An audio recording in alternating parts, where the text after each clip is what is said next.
Bismillahirrahmanirrahim. Assalamualaikum warahmatullahi wabarakatuh. Dan sebelum masuk ke ceritanya, alangkah baiknya kita berdoa terlebih dahulu agar senantiasa dalam lindungan Tuhan Yang Maha Kuasa.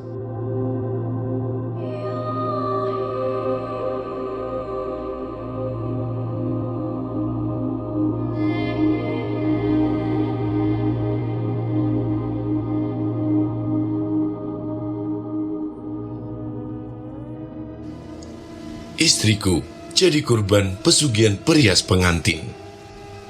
Demit Manten. Secara detail, orang tua dari Kusumawati menjelaskan terkait gejala-gejala yang dialami oleh anaknya sebelum kematian itu tiba. Setiap kejanggalan yang terjadi saat itu, Jeka dan kedua orang tuanya sudah merasakan hal yang aneh. Semenjak Wati sering dibawa ke tempat dari salah seorang perias pengantin, suruhan dari kedua orang tua Bagus. Kami keluarga Kusumawati sebenarnya sudah menaruh rasa curiga semenjak Wati sering memakan melati di tiap pagi, siang, dan sore. Pasalnya, setiap kali kami menghidangkan makanan, dia selalu menolak dan memaki-maki kami dengan perkataan yang menyakitkan. Terlihat dengan jelas raut wajah keseriusan yang ditampakkan oleh kedua orang tua Wati dan juga Jeka atau adik dari Wati saat menceritakan kejanggalan-kejanggalan yang menimpa kepada Wati sebelum kematiannya. Mereka menceritakan begitu emosional sampai-sampai air matanya tidak terasa menetes begitu saja karena tidak ada tanggapan dari keluarga Bagus perihal kematian anaknya itu. Bukan hanya itu saja, mereka juga akhirnya diasingkan semenjak Wati meninggal dunia. Keluarga Bagus tidak memberikan apapun kepada keluarganya dan bahkan tidak pernah lagi menengok ke rumahnya semenjak tragedi memilukan itu terjadi. Pak Sumardi dan Ibu Sumi sangat memahami apa yang dirasakan oleh kedua orang tua Wati dan juga Jeka. Ketidakterimaan yang begitu meledak saat kematian misterius yang menimpa Wati masih menjadi pertanyaan besar. Karena itulah, mereka akhirnya mempercayai dengan jelas bahwa hal ini dikarenakan keterkaitan benda-benda yang diberikan si perias pengantin itu kepada Wati sebelum kematian menjemputnya. Sama seperti cerita-cerita warga lainnya yang anak perempuannya menjadi korban. Mereka semua mengalami hal yang sama seperti Wati.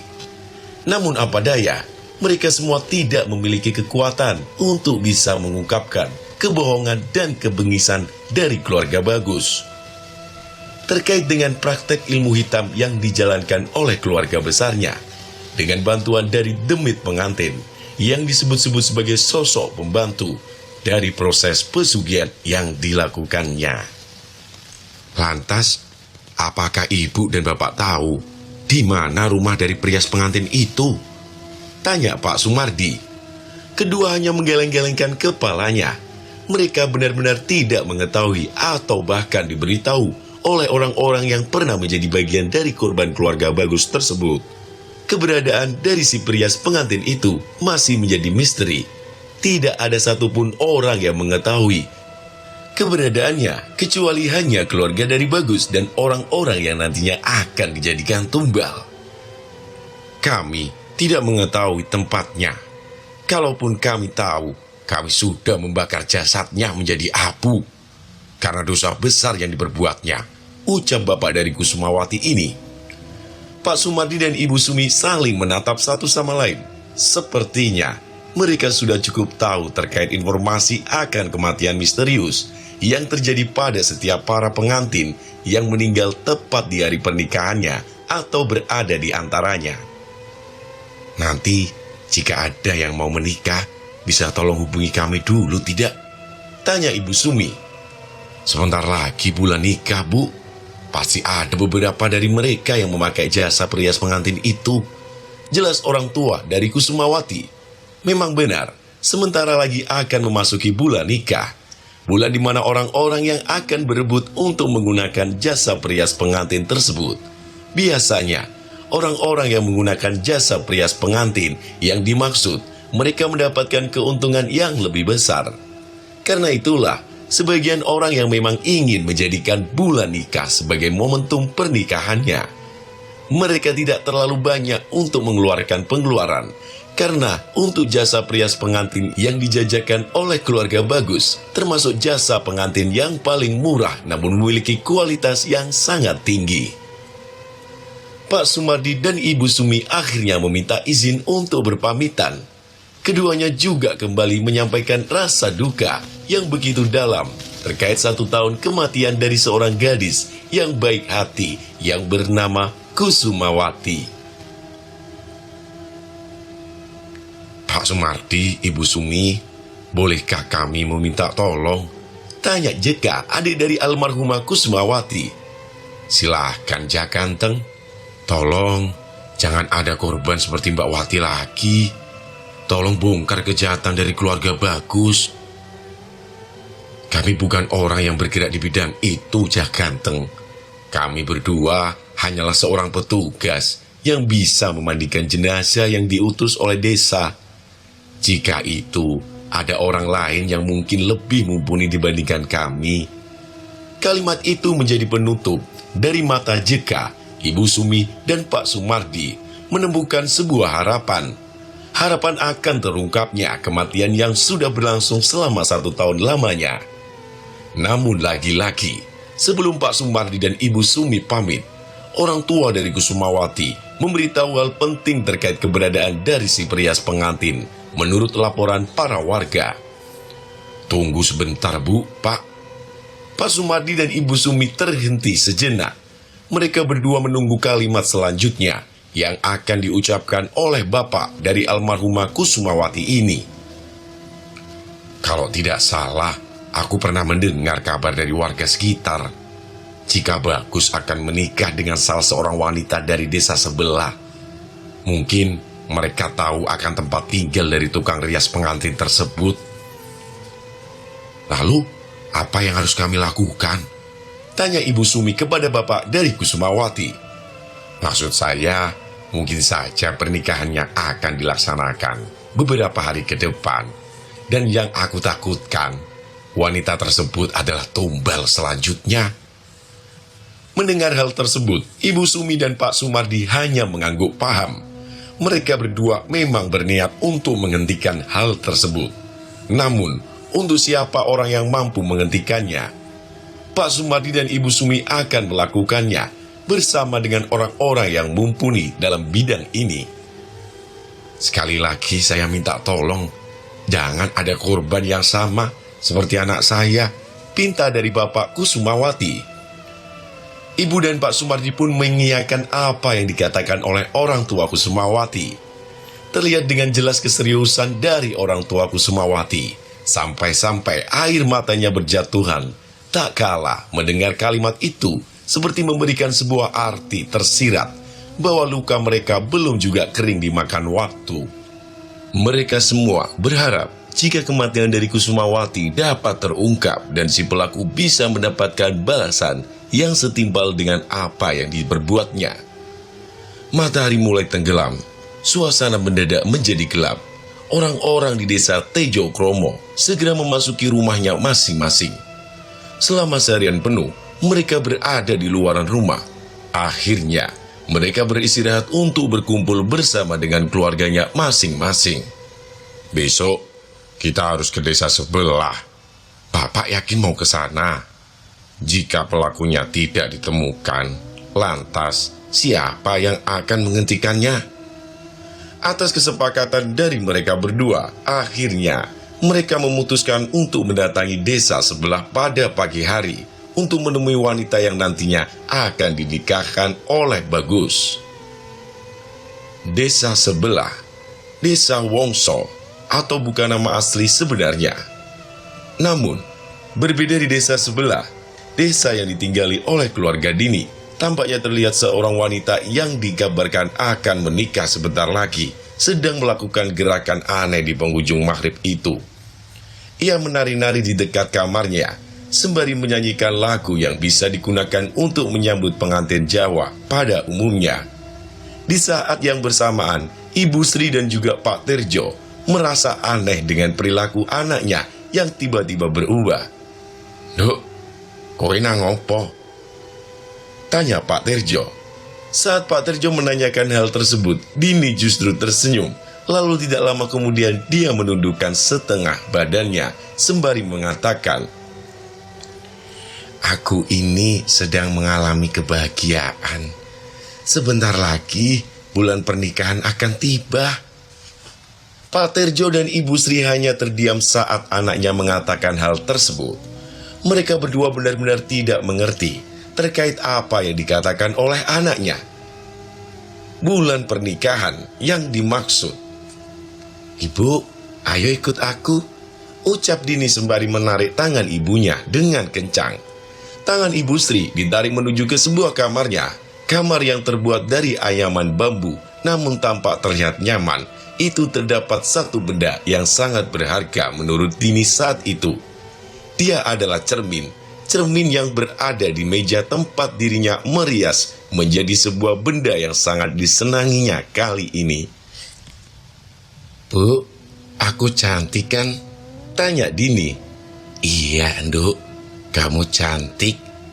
Sebentar lagi aku akan dinikahi oleh seorang pria kaya raya, ganteng dan mencintaiku sepenuhnya. Aku tidak sabar ingin melihat pesta pernikahan itu, Bu." "Kamu harus waras kan, Nduk? Kamu gak lagi kepelet atau apa kan? Kok kamu aneh gitu?" tanya Ibu Sri. "Ibu, aku lagi bahagia. Aku lagi seneng. Aku lagi merasakan bahwa dunia sedang berpihak kepadaku. Karena itu, aku tidak berhenti untuk menari dan bercermin tiap hari." Ibu Sri yang melihat perubahan perilaku dari Dini hanya bisa bertanya-tanya dalam hatinya. Entah karena itu adalah sebuah kebahagiaan yang baru saja diungkapkan oleh anaknya, atau hal lain yang menjerumuskan anaknya menjadi seperti itu. "Sudah, Nduk, bentar lagi maghrib. Gak baik bercermin kalau maghrib tiba. Ayo kita sholat bareng-bareng." Dini tidak mengindahkan perkataan ibunya. Ia tetap bercermin dan tersenyum dengan sendirinya, sembari memuji-muji kecantikan wajahnya yang tidak tertandingi oleh wanita-wanita lain di desanya. Setelah memerintahkan anaknya, Ibu Sri keluar dari kamar dan langsung mengambil air wudhu di kamar mandi. Namun entah mengapa, Ibu Sri merasa ada yang tidak beres dengan perilaku anaknya yang baru-baru ini terjadi. Tidak seperti biasanya, Dini tidak pernah melakukan hal tersebut. Ia bahkan selalu menuruti apa yang menjadi kemauannya, terlebih lagi jika melakukan sholat berjamaah. Wajar saja jika mungkin dirinya akan lepas lajang. Banyak sekali hal-hal menarik yang akan didapatkan, tak kalah seorang wanita jika ingin menikah. Ibu Sri mencoba untuk menyambut semua perilaku anaknya dengan berpikiran baik. Tibanya di kamar mandi, Ibu Sri segera berwudu. Di hadapannya sudah berdiri sebuah kendi berukuran besar yang sengaja diletakkan di dekat bak mandi dengan tingginya dibantu oleh sebuah dudukan yang sudah dibuat sebelumnya menyerupai kursi. Setiap kali dirinya sedang mengadahkan kedua tangannya untuk mengambil air yang keluar dari kendi, Ibu Sri selalu mendapati bunga melati di dalamnya. "Loh, kok ada melatinya?" Ibu Sri kemudian membuang air tersebut dan kembali mengadahkan tangannya ke arah mulut kendi untuk mengambil air yang kedua kalinya. Namun tetap saja, tiap kali air itu keluar dari dalam kendi, air itu membawa bunga melati. Sampai-sampai di lantai kamar mandinya sudah penuh dengan bunga melati yang entah dari mana asalnya. Ini melati dari mana? Karena penasaran, Ibu Sri pun memeriksa bagian dalam kendi. Ia hanya ingin tahu siapa yang meletakkan bunga melati di dalam kendi tersebut. Awalnya, Ibu Sri meletakkan tangan kanannya ke dalam kendi tersebut. Akan tetapi, tangannya malah mendapati benda aneh yang berada di dalamnya. Ia seperti memegang sebuah benda yang halus dengan ukuran panjang seperti rambut. "Hah? Apa ini?" Ibu Sri mengangkat tangannya dan benar saja, ada beberapa helai rambut yang sudah menempel ke jari jemarinya. Rasa penasaran Ibu Sri semakin membesar. Untuk kedua kalinya, Ibu Sri kembali memasukkan tangan kanannya ke dalam kendi yang berukuran besar itu. Saat tangan kanannya kembali meraba ke bagian sisi yang lain, Ibu Sri mendapati benda aneh yang berada di dalamnya. Ia seperti sedang memegangi sebuah wajah lengkap dengan bagian mulut, mata, hidung, dan telinga. Saat dimana dirinya memegangi bagian mulut, ia benar-benar meyakini jika mulut yang ia pegang dalam keadaan menganga. Hawa merinding langsung menyerang ke seluruh bagian tubuh Ibu Sri. Ia tampak tak percaya jika di dalam kendinya terdapat kepala manusia. Karena dia tidak percaya, Ibu Sri kembali mengangkat tangannya kembali. Ia kemudian menghela nafas sembari memperhatikan sekitaran kamar mandi. Dirasa sudah siap, Ibu Sri pun kembali memasukkan tangannya lagi ke dalam kendi dengan kedua kaki yang sudah jinjit untuk memasukkan tangan ke dalamnya. Dan saat tangannya memeriksa ke seluruh bagian kendi, Ibu Sri kembali mendapati hal yang sama. Ia menyentuh sebuah benda layaknya kepala manusia dengan rambut yang memenuhi sebagian dari kendi besarnya tersebut. Lalu rasa penasaran kembali ia arahkan untuk meraba ke bagian wajah. Dengan memejamkan kedua matanya, tangan Ibu Sri kemudian meraba satu persatu bagian wajahnya dari bagian mata, telinga, hidung, dan terakhir adalah bagian mulut. Masih dalam kondisi yang sama, mulut yang dipegangnya dalam keadaan menganga. Ia pikir ini hanyalah halusinasinya saja. Karena jika memang itu adalah sungguh-sungguh kepala manusia, tentunya di bagian mulutnya akan tertutup di saat jari jemarinya menyentuh ke bagian yang sama. Akan tetapi, saat kedua kalinya Ibu Sri menyentuh ke bagian mulut, tiba-tiba kedua tangannya merasakan ada yang berbeda. Di saat dimana dirinya bisa menyentuh bagian lain di mulut tersebut, seperti gigi dan yang lainnya, tiba-tiba bagian mulutnya menutup dengan sendirinya. Ibu Sri pun terkejut, saking terkejutnya, tangannya masih tersangkut di dalam kendi besar itu, hingga membuat dirinya dan juga kendi tersebut terjatuh secara bersamaan. Bruk! Ibu Sri tertimpa kendi tersebut hingga membuat dirinya terjatuh pingsan di dalam kamar mandi. Keributan itu membuat Pak Terjo dan juga Dini langsung menuju ke kamar mandi. Saat dimana dirinya sudah berada di kamar mandi, raut wajah mereka berubah seketika. Yang dilihatnya sekarang adalah tubuh Ibu Sri yang sudah tergeletak di kamar mandi bersamaan dengan reruntuhan kendi yang telah hancur porak-porandakan. Tubuh Ibu Sri dibawa menuju kamar. Bagian kepalanya mendapatkan perawatan khusus karena terdapat luka memar. Pak Terjo dan Dini merawat Ibu Sri, berharap Ibu Sri bisa menceritakan apa yang terjadi, sampai-sampai dirinya bisa mengalami tragedi tersebut. 1 jam lamanya, mereka menunggu Ibu Sri untuk terbangun. Akhirnya, Ibu Sri siuman dan kembali sadar. Dia dapat melihat wajah suami dan anaknya dengan jelas. Alhamdulillah, Ibu sudah sadar, ucap Pak Terjo kepada istrinya. Ibu Sri pun meminta kepada suaminya untuk membangunkan tubuhnya agar bisa bersandar. Sembari menunggu Ibu Sri tersandarkan sepenuhnya, Dini memberikan teh buatannya yang sudah tidak hangat lagi kepada ibunya. Ibu Sri menerima teh tersebut dan langsung meminumnya. Hanya beberapa teguk saja, ia kemudian memberikan teh tersebut kepada suaminya dan diletakkan kembali ke meja terdekat. Tangan kanan Ibu Sri langsung meraba-raba bagian kepalanya. Ia baru saja ingat jika maghrib tadi, dirinya baru saja tertimpa sebuah kendi besar yang berada di kamar mandi. Karena itulah, ia merasa sedikit pening di bagian kepalanya. Bu, Ibu nggak apa-apa kan? Masih sakit nggak? Tanya Dini kepada ibunya. Alhamdulillah, Ibu baik-baik saja nak. Tapi Ibu masih takut.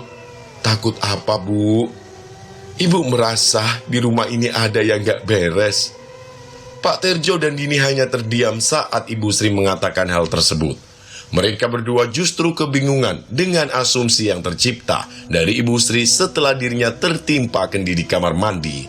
Memangnya tadi pas Ibu di kamar mandi, apa yang terjadi? Tanya Pak Terjo. Pertanyaan itu tidak dijawabnya. Ibu Sri lebih memilih untuk membungkam dan tidak ingin mengatakan kepada suaminya. Ia hanya takut jika apa yang terjadi kepada dirinya hanyalah perasaan pribadinya saja.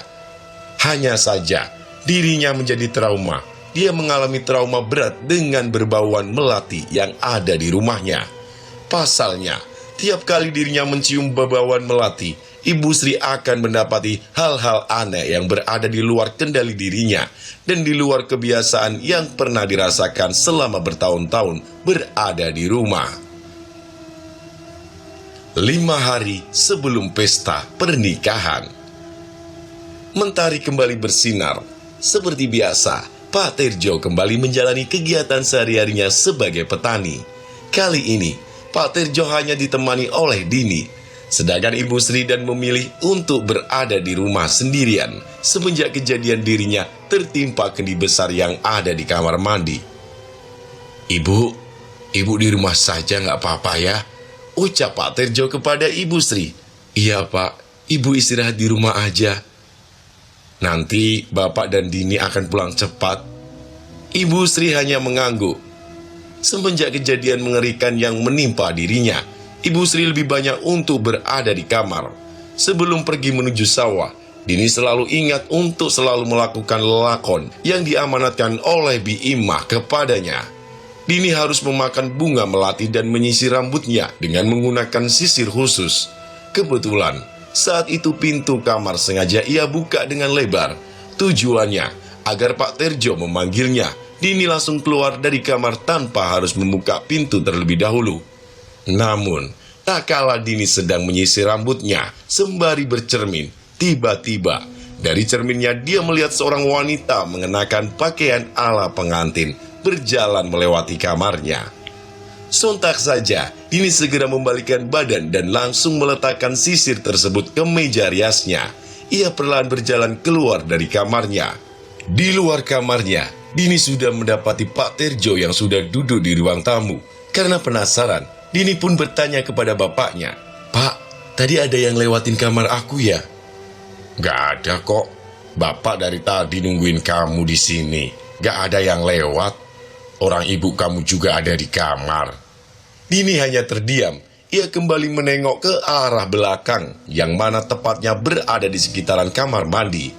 Bulu kuduk Dini merinding seketika. Dia merasa ada yang aneh di dalam rumahnya. Entah karena perasaan dirinya saja atau memang ada hal lain. Karena Pak Terjo sudah menunggunya, Dini pun langsung bersiap-siap dan merapikan semua peralatan yang diberikan oleh Bi Imah. Selama Pak Terjo dan Dini berada di sawah, Ibu Sri berada di rumah seorang diri. Dia tidak berani untuk keluar dari kamarnya semenjak kejadian tersebut. Terlebih lagi, beberapa kejanggalan aneh yang dirasakan benar-benar terasa begitu pekat. Dan benar saja, dari luar kamar Ibu Sri mendengar suara wanita sedang bernyanyi menggunakan bahasa Jawa. Tubuh Ibu Sri bergetar saat mendengar suara nyanyian itu. Dia menyadari bahwa di rumahnya hanya seorang diri. Pak Terjo dan Dini sedang berada di sawah. Lantas, siapa wanita yang sedang bernyanyi di rumahnya tersebut? Untuk memecahkan rasa penasarannya, Ibu Sri pun memberanikan diri untuk keluar dari kamar. Dengan jalan yang sedikit tertatih-tatih, Ibu Sri terus melangkah ke arah sumber suara dari nyanyian seorang wanita yang begitu jelas didengarnya. Namun, saat dia melewati kamar Dini, ia mendengar suara wanita sedang menyanyikan sebuah kidung. Ibu Sri yakin jika sumber dari suara tersebut berasal dari kamar anaknya. Dengan perlahan, Ibu Sri membuka pintu kamar Dini dengan tujuan untuk mengintip siapa wanita yang sedang menyanyikan kidung tersebut. Setelah Ibu Sri membuka sedikit pintunya, melihat ada orang lain yang tengah berada di belakang kamar Dini. Seorang wanita dengan pakaian layaknya pengantin, sedang merias wajah dan menyisir rambutnya. Setelah itu, dia memakan bunga melati yang sudah ia sediakan di atas meja rias milik Dini. Wanita itu memakan satu persatu bunga melati sembari menyanyikan sebuah kidung Jawa. Perasaan Ibu Sri semakin tidak enak. Ia hanya mengintip dari balik pintu. Ia tidak berani untuk menyapa atau masuk ke dalam kamar tersebut. Ada satu kejanggalan yang membuat Ibu Sri yakin jika wanita yang ia lihat itu bukanlah manusia. Saat wanita itu sedang bercermin, Ibu Sri melihat dengan mata kepalanya sendiri. Jika bayangan wanita yang ada di cermin itu tidak terlihat, Ibu Sri pun perlahan untuk menutup pintunya dan berniat untuk kembali ke dalam kamarnya. Namun, saat dirinya hendak menutup pintu, tiba-tiba wanita pengantin itu mengucapkan sesuatu. "Nggak mau masuk dulu, Bu." Jantung Ibu Sri langsung berdegup dengan kencang. Dari tangan hingga kaki, semuanya langsung gemetaran hingga membuat tubuhnya sulit untuk digerakkan. Ibu Sri menundukkan wajahnya ke bawah. Keringat dingin mulai berjatuhan. Ia kembali menguatkan tangannya untuk menutup pintu. Akan tetapi, saat pintu ingin ditutup, tiba-tiba ada sesuatu yang menahan pintu tersebut untuk ditutup. Ibu Sri pun mulai merasakan hawa merinding yang begitu jelas. Dia merasa jika wanita pengantin itu sudah berada di dekatnya. Dan benar saja, saat Ibu Sri mendongakkan wajahnya ke atas, ia terkejut saat sosok wanita pengantin dengan wajah yang benar-benar pucat dan kedua matanya yang menghitam sedang menatapnya sambil menahan pintu. Lalu, tidak lama kemudian, wanita pengantin tersebut mengucapkan sesuatu. "Nggak mau masuk dulu, toh, Bu?" "Setan!" Ibu Sri segera melepaskan pintu tersebut dan berlari ke arah depan rumah. Sementara wanita pengantin tersebut, dia tertawa terbahak-bahak mendengar teriakan yang penuh ketakutan dari Ibu Sri. Selanjutnya, Ibu Sri menuju ke sawah seperti orang kesetanan. Ia terus berlari hingga menabrak orang-orang yang ada di sekitarnya. Saat Ibu Sri terjatuh, dirinya mendapati seorang wanita dan seorang pria beserta dengan anaknya yang semuanya mengenakan pakaian sangat rapi. "Maaf, Pak, maaf Bu, maafkan saya," ucap Ibu Sri sebelum mengetahui siapa orang-orang yang ia tabrak. Seorang wanita yang ditabrak oleh Ibu Sri pun langsung menundukkan badannya sembari memegangi kedua tangan Ibu Sri. Apakah dia sudah datang? Ibu Sri yang mendengar suara itu langsung terdiam. Suaranya benar-benar sangat dikenali olehnya dan tampak familiar. Saat dimana dirinya mendongakkan kepalanya ke atas, Ibu Sri terkejut bahwa yang ada di hadapannya sekarang adalah calon mertua dari Dini, Bunda Melati. Bunda Melati? Apakah dia sudah datang? Siapa yang Bunda maksud? Bunda Melati tersenyum mendengar kepolosan yang tampak jelas dari wajah Ibu Sri. Dan memang demikian, Ibu Sri tidak mengetahui siapa yang dia maksud. Akhirnya, Bunda Melati pun membisikkan sesuatu ke telinga Ibu Sri. Dia kemudian mengucapkan kalimat yang membuat Ibu Sri ketakutan karenanya. "Demit manten." Part 4. Istriku jadi korban pesugihan perias pengantin. Part 4. Rasuk ing jerone rogo, kepati ing daleme sukmo. Bunda Melati tersenyum manis kepada Ibu Sri. Bagian pipinya mendadak menjadi merah merona, hingga kedua matanya yang awalnya terbuka lebar, kini menjadi tertutup seperti memberikan sebuah kepalsuan dalam menghidangkan makanan yang ingin ia berikan kepada tamunya. Jadi itu demit manten? Hush, jangan kencang-kencang ngomongnya. Nanti anak saya tahu. Sekarang di mana Dini? Di hadapannya sudah berdiri seorang pria asing yang belum pernah ia temui. Entah itu siapa, tapi Ibu Sri hanya mengenal dua orang yang sekarang ada di hadapannya.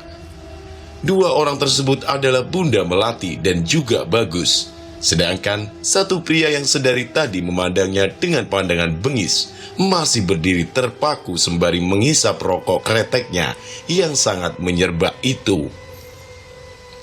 Ibu Sri pun berusaha bangkit. Ia tidak mau menampakkan wajah ketakutannya kepada Bagus ataupun orang asing yang ada di hadapannya.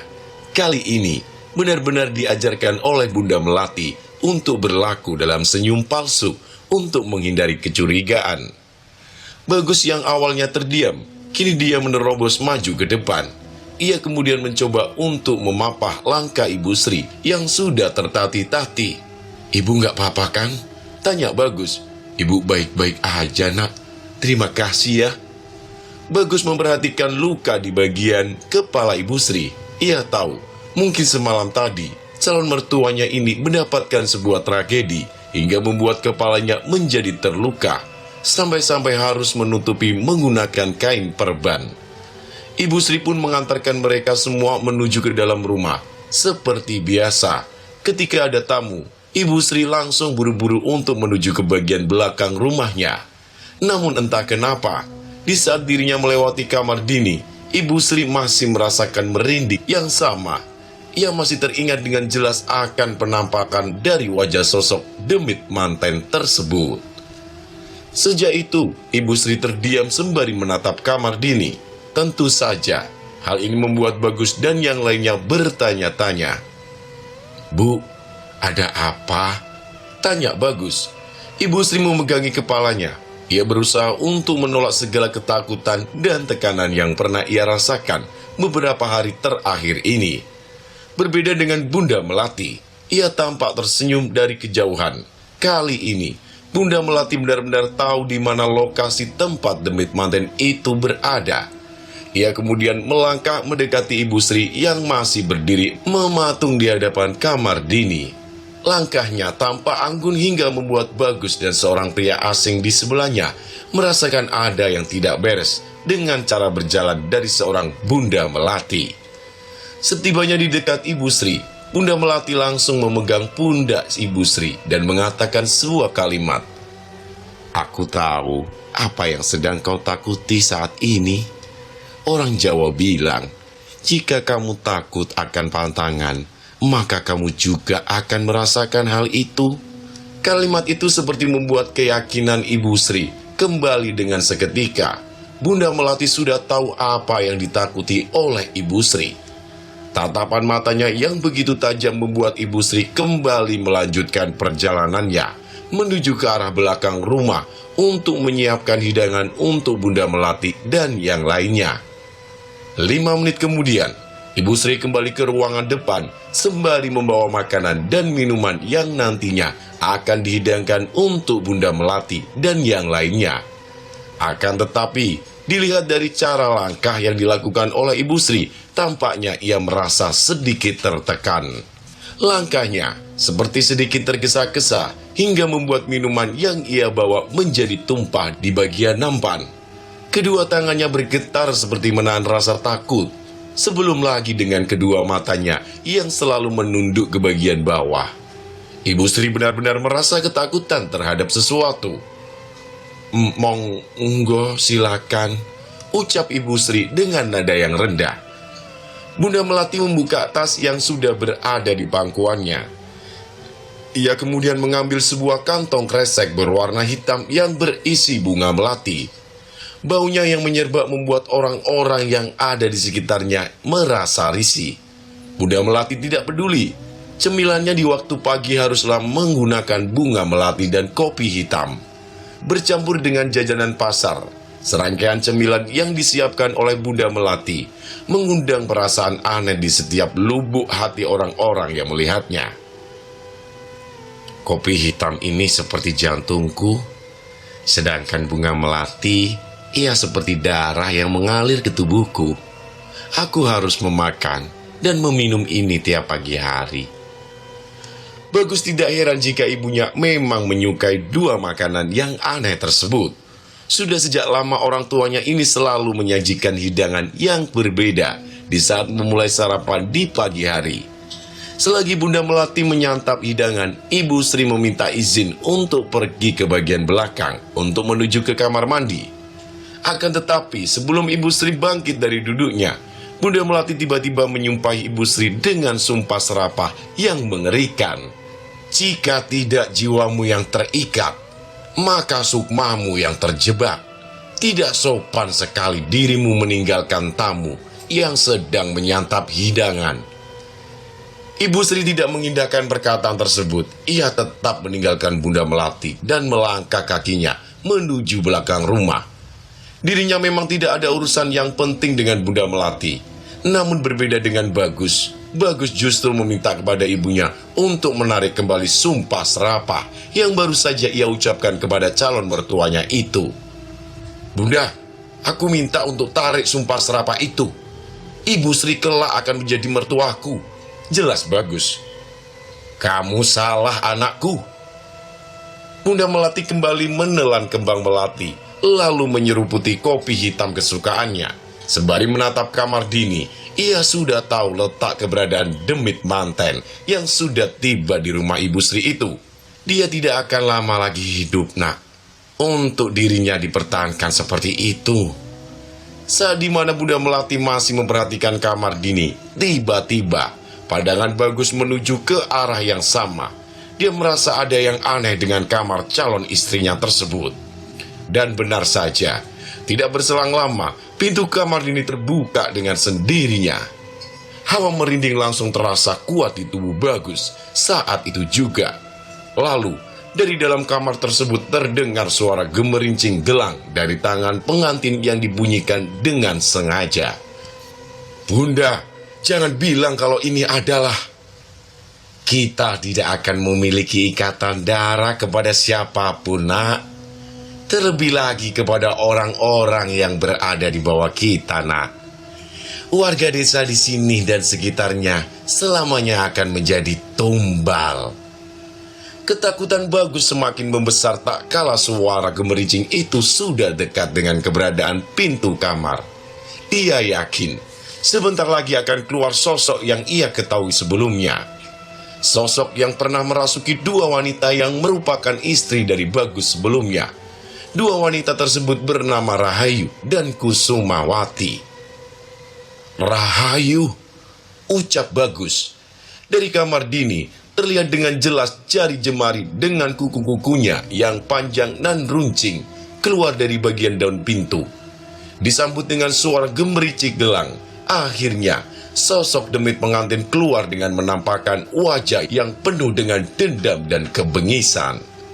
Senyuman yang menindas keberadaan Bagus membuat dirinya teringat kembali akan korban pertama dari praktek yang dilakukan oleh ibunya sendiri. Dia adalah Rahayu. Sosok itu menggerak-gerakkan kepalanya ke kanan dan ke kiri sembari tersenyum ke arah Bagus. Sepertinya Bagus adalah salah seorang yang sangat dikenali oleh sosok demit tersebut. "Kau tambah cantik, Rahayu," ucap Bunda Melati kepada sosok wanita yang mengenakan pakaian pengantin yang sedang berdiri menatap mereka bertiga di depan pintu. "Bu," ucap Bagus dengan ekspresi penuh ketakutan. Dia tidak percaya selama ini sosok dari Rahayulah yang sering meneror dan menjadi alat serta wadah bagi demit manten. Semuanya dikendalikan penuh oleh Bunda Melati. Sosok demit manten tersebut bergerak ke arah belakang. Sepertinya ada sesuatu yang ingin dia lakukan atas perintah tuannya, yaitu Bunda Melati.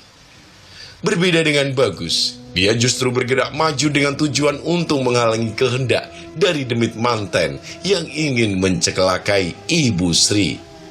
Namun takdir berkata lain. Bunda Melati melarangnya dengan cara mengancamnya dengan ancaman yang keras. "Sekarang kau boleh memilih siapa yang ingin kau selamatkan kali ini," ucap Bunda Melati. "Bu, ini sudah kelewatan batas." "Dini atau ibunya?" Bagus terdiam.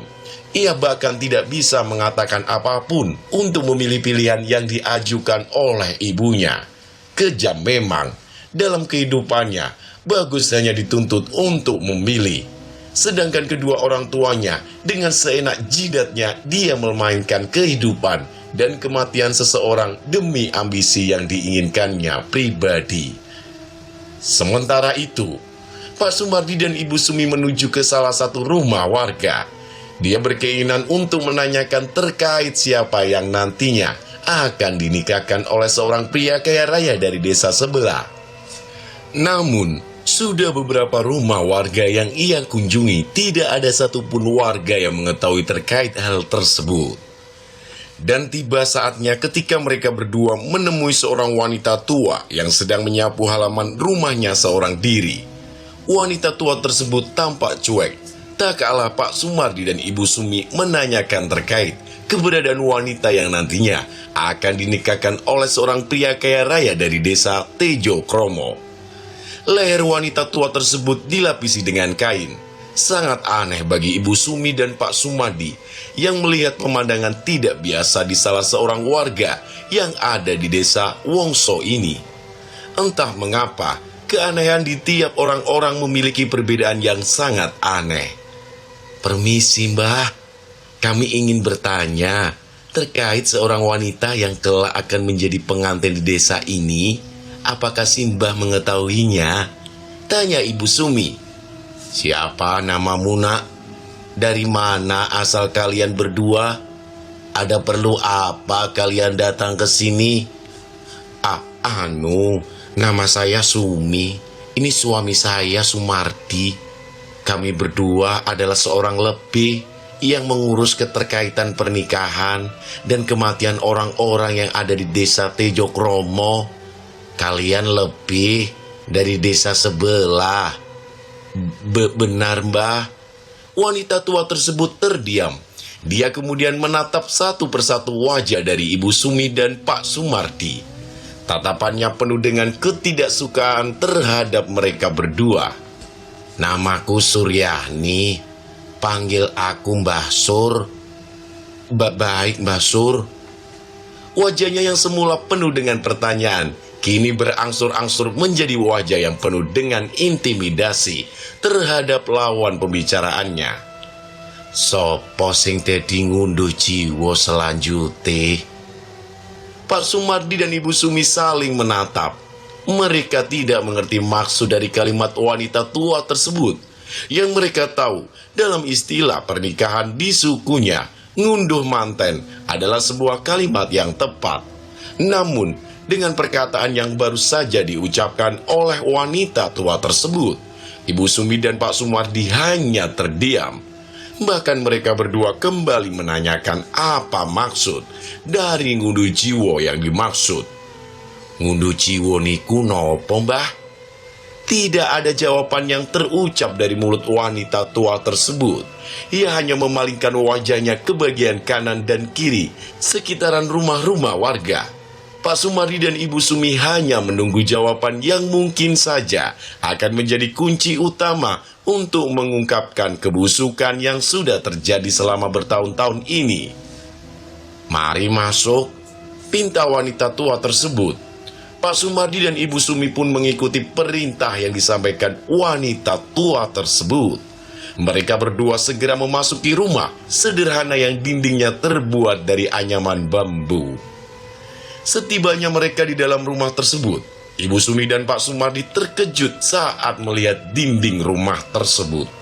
Hampir setiap dinding rumah tersebut dipenuhi dengan foto wanita cantik nan jelita. Pak Sumardi dan Ibu Sumi hanya memiliki satu pertanyaan. Di manakah wanita yang ada di foto tersebut? Mereka berdua kemudian dipersilakan untuk duduk. Sembari menatap gambaran dari foto-foto wanita tersebut, Ibu Sumi hanya terfokuskan pada salah satu foto yang sangat ia kenali.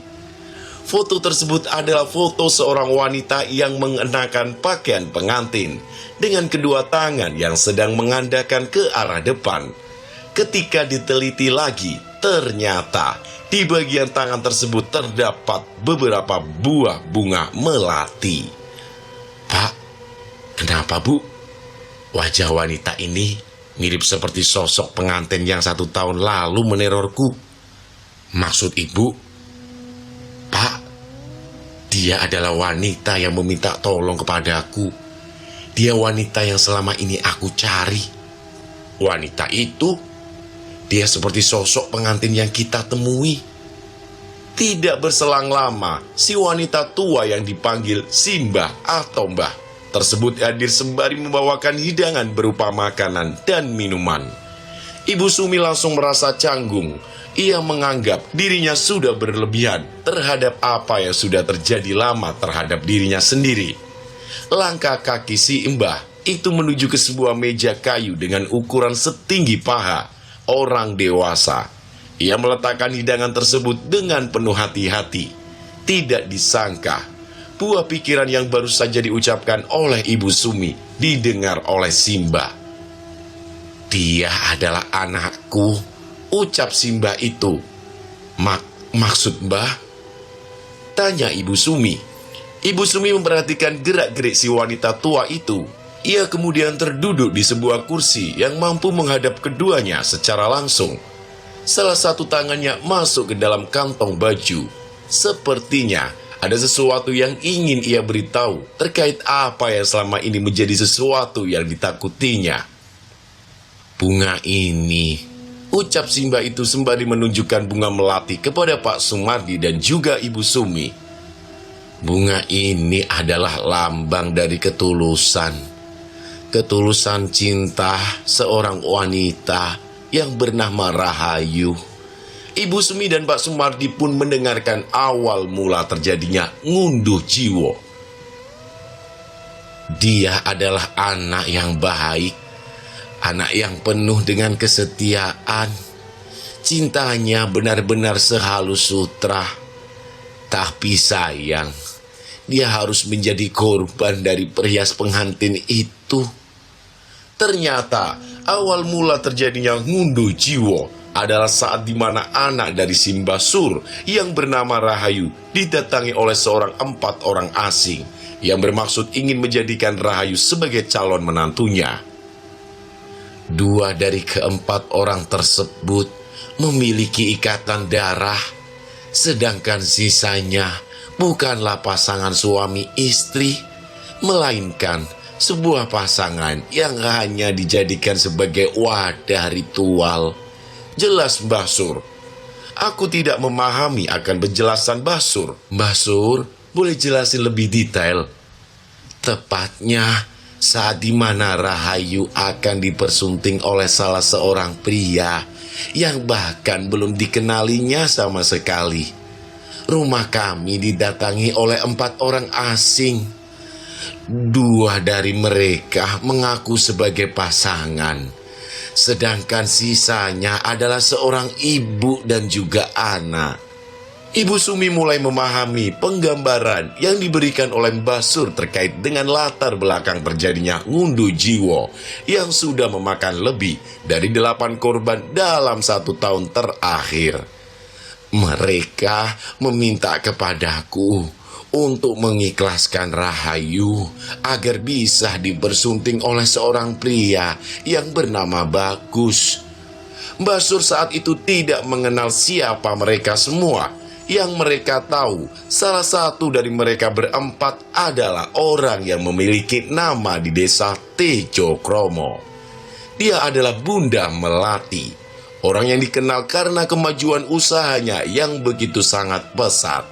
Saking pesatnya, dia membuka usaha lain seperti perias pengantin yang nantinya akan menjadi usaha terbesar bagi kehidupannya. Pemaksaan yang dilakukan oleh Bunda Melati yang menginginkan gadis perawan bernama Rahayu ini sempat memperoleh kecaman dari Mbah Sur. Namun tetap saja, keberadaan mereka tidak menguntungkan saat itu. Bunda Melati terus memberikan banyak penawaran terhadap Rahayu dan juga termasuk kepada Mbah Sur. Mereka berdua diberi penawaran dengan nilai yang cukup fantastis, di mana saat nantinya Rahayu akan dinikahkan dengan anaknya, Bunda Melati akan menjamin akan mesejahterakan kehidupannya dan juga kehidupan keluarga lainnya. Akan tetapi, tiba saatnya di mana 7 hari sebelum pernikahan dimulai, Rahayu selalu diperintahkan oleh Bunda Melati untuk mengunjungi rumah seorang perias pengantin yang bernama Biima. Di sana juga, Bunda Melati meminta kepada Rahayu untuk memakan bunga melati yang kesannya harus mengikuti kebiasaan yang dilakukan oleh Bunda Melati dalam kesehariannya. Selain harus memakan bunga melati yang akan menjadi kebiasaan terbarunya, Rahayu juga diminta untuk menyisir rambutnya yang sudah diberi serat bunga melati. Permintaan tersebut langsung disampaikan oleh Bunda Melati melalui perias pengantinnya. Anakku selalu memakan melati di tiap pagi dan menyisir rambutnya secara terus-menerus. Sampai akhirnya teror yang mengerikan pun terjadi saat itu juga. Jelas Mbah Sur masih belum melupakan kenangan mengerikan saat dimana dia melihat dengan jelas sosok demit pengantin yang merasuki tubuh anaknya secara perlahan. Rahayu selalu mengamuk-ngamuk di hari-hari menjelang pernikahannya. Dia hanya memakan bunga melati di setiap pagi, siang, dan menjelang tidur. Aku sendiri pernah mendapati demit pengantin itu hadir tepat di belakang tubuh Rahayu saat dia sedang menyisir rambutnya. Bisa dibilang, sosok demit pengantin itu akan merasuki tubuh korbannya secara perlahan-lahan dengan media bunga melati yang diberikan oleh Bunda Melati kepada Biima, lalu diserahkan kepada calon tumbal. Sosok tersebut akan merasuki tubuhnya sampai hari pernikahan tiba. Mbah Sur terus menceritakan perjalanan Rahayu hingga detik-detik di mana hari pernikahan akan tiba. Dirinya menyaksikan bahwa kejanggalan saat hari pernikahan Rahayu dengan seorang pria yang bernama Bagus. Dan saat pernikahan tiba, Mbah Sur merasa ada yang tidak beres. Keluarga dari mempelai pria hanya bisa dihitung dengan hitungan jari. Sedangkan orang-orang yang berada di pihaknya melebihi dari mempelai pria. Dengan perbedaan jumlah seperti ini, Mbah Sur terlihat ada yang tidak beres dengan praktek pernikahan yang dilakukan oleh keluarga dari Bagus itu sendiri. Kejanggalan lainnya adalah saat pernikahan tiba, orang yang menikahkan Rahayu dan juga Bagus adalah bagian dari keluarganya sendiri. Orang tersebut adalah pria asing yang selalu bersama dengan Bunda Melati. Bukan hanya itu saja, setelah akad nikah diucapkan, kesurupan massal pun terjadi saat pernikahan Rahayu dan Bagus telah usai. Sebanyak 10 orang dari pihaknya mengalami kesurupan massal dan mengamuk-ngamuk tidak jelas. Kekacauan pun tergambarkan dengan jelas. Mbah Sur hanya bertanya-tanya mengapa dirinya tidak terkena gangguan tersebut. Ia pikir bahwa Bunda Melati telah menyiapkan ini semua. Mereka menjadikan ke-10 orang ini benar-benar kehilangan akal untuk menutupi semua aib-aib buruknya selama pernikahan antara Rahayu dan Bagus berlangsung. Dan lagi-lagi, orang yang mampu menenangkan dan menyelesaikan itu semua adalah Bunda Melati. Bunda Melati memberikan bunga melati dan menyuruh kepada orang-orang yang sedang mengalami kesurupan untuk memakannya. Dengan terpaksa, sebanyak 10 orang yang mengalami kesurupan harus menelan mentah-mentah bunga melati tersebut. Ibu Sumi masih tidak percaya dengan tragedi semacam itu. Oleh karena itulah, dirinya merasa ada yang janggal. Karena dia dan juga suaminya adalah seorang lebih, mana mungkin dirinya tidak mengetahui akan pernikahan yang terjadi di sekitar desa Tejo Kromo. Kami ingin bertanya, apakah pernikahan mereka sengaja ditutup-tutupi? Tanya Ibu Sumi kepada Mbah Sur. Benar, mereka menutupi itu semua. Mereka tidak ingin jika praktek ilmu hitamnya terbongkar. Karena itulah, orang yang mengetahui ini semua adalah orang-orang yang selamat dalam pernikahan itu berlangsung. Jelas Mbah Sur. Hanya orang-orang yang selamat. Maksudnya? Tanya Pak Sumardi. Mereka yang mendatangi pesta pernikahan tersebut rata-rata akan hilang akalnya. Apakah kau tahu kenapa desa ini tidak ada yang tahu tentang pernikahan tersebut? Ibu Sumi dan Pak Sumardi saling menatap satu sama lain. Mereka belum memahami apa yang menjadi teka-teki dari pernikahan yang dilakukan oleh keluarga dari Bunda Melati. Mereka semua tidak akan bisa menjawab akan hal itu karena saat tragedi berlangsung, akal mereka dihilangkan sementara. Jadi, ketika kesurupan itu berlangsung, gunanya adalah benar untuk menghilangkan pikiran mereka agar tidak bisa membocorkan praktek pernikahan yang dilakukan oleh keluarga iblis tersebut. Obrolan terhenti sejenak. Mbah Sur memegang tangan Ibu Sumi. Dengan tatapan yang sudah berkaca-kaca, Mbah Sur mengatakan sesuatu kepada Ibu Sumi. "Aku ingin menunjukkan sesuatu kepada kalian berdua," ucap Mbah Sur. "Apa itu, Mbah?" tanya Ibu Sumi. Mbah Sur kemudian membuka kain yang menutupi lehernya. Ia kemudian membeberkan satu fakta terkait apa yang terjadi kepadanya selama teror demit manten itu terjadi kepadanya. Dan fakta yang dia ketahui terkait demit manten tersebut, jika salah seorang keluarganya sudah mengetahui akan penyebab dari demit manten merasuki calon pengantin, maka demit manten tersebut akan berusaha penuh untuk membunuh orang tersebut. Ibu Sumi yang melihat itu hanya menjadi terkejut. Dia benar-benar kaget melihat luka mengerikan tepat di bagian tengah leher Mbah Sur. Sembari meneteskan air mata, Mbah Sur pun menyampaikan permintaan terakhirnya kepada Ibu Sumi dan Pak Sumardi. "Aku minta satu hal kepadamu, Nak. Tolong hentikan praktek pernikahan ini. Selamatkan korban terakhir dan keluarganya. Sebentar lagi bulan pernikahan akan tiba." "Bagaimana kami menyelesaikannya, Mbah?" "Kalian harus membunuh inangnya." Rumah Dini, Desa Wongso. Bagus masih menunggu Ibu Sri yang sudah berada lama di bagian belakang rumahnya. Ia tidak mengetahui apa yang akan terjadi kepada calon mertuanya tersebut tak kala demit manten menuju ke arahnya. Tidak berselang lama, muncul seorang wanita tua yang sedang berjalan sempoyongan sembari memegang lehernya yang sudah penuh dengan darah. Di tangan kanannya sudah terpegang pisau dapur dengan lapisan darah yang berada di ujungnya. "Ibu Sri, jangan ke sana, Bagus." "Tapi, Bu..." Ibu Sri tiba-tiba terjatuh. Tubuhnya ambruk tepat di dekat kamar Dini. Saat tubuhnya ambruk, Bagus melihat dengan jelas ada sesuatu yang keluar dari tubuh calon mertuanya tersebut. Ternyata Ibu Sri baru saja dirasuki oleh sosok demit manten yang menjadi peliharaan Bunda Melati. Entah apa tujuan dan keinginan dari Bunda Melati, sampai-sampai dirinya menginginkan kematian dari Ibu Sri. Ketakutan dari Bunda Melati sendiri hanyalah satu. Ibu Sri adalah orang yang sudah mengetahui penyebab orang-orang yang nantinya akan menjadi wadah dari demit manten tersebut. Bagus langsung meringsek maju ke depan untuk membantu calon mertuanya tersebut.